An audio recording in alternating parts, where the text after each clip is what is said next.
अस्सलामुअलैकुम। ज़िंदगी में बहुत भाग-दौड़ करने के बाद और बहुत ज़्यादा खींचातानी के बाद बिल आखिर हम ज़िंदगी में एक ऐसे मकाम पर पहुँचते हैं, जहाँ पर हम महसूस करते हैं कि वहाँ पर हमारा जो मेंटल पीस है, हमारा जो पुरसुकून माहौल है, वही हमारे लिए हमारी फर्स्ट प्रायोरिटी बनता है। हम खुद को जस्टिफ़ाई करना छोड़ देते हैं। हम भाग-भाग कर दूसरों को दलाइल देना छोड़ देते हैं। ब हमें अपनी हार का डर नहीं होता। हम ये नहीं चाहते कि हर बहस को जीतना ज़रूरी है। हम खामोशी से लोगों को जीतते हुए देखते हैं। हम गलत को भी चुप करके देखते हैं और सहते हैं। किसी की गलती को दूर करने की कोशिश नहीं करते। क्योंकि अवाइल उम्र में, अवाइल जवानी में जब हम बहुत पुरजोश होते हैं, तो हम भाग-भाग के दूसरों को अपने पॉइंट ऑफ व्यू के मुताबिक चलाना चाहते हैं। हम उनको बताते हैं कि यहाँ पर आपकी ये गलती है, हमारा पॉइंट ऑफ व्यू ये है।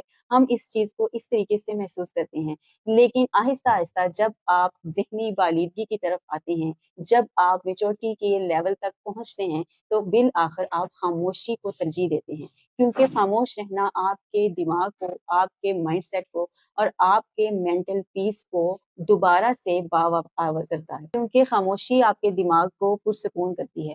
अगर कोई आपको गलत समझे, तो आप जवाब देने की बजाय खामोशी को चुनें।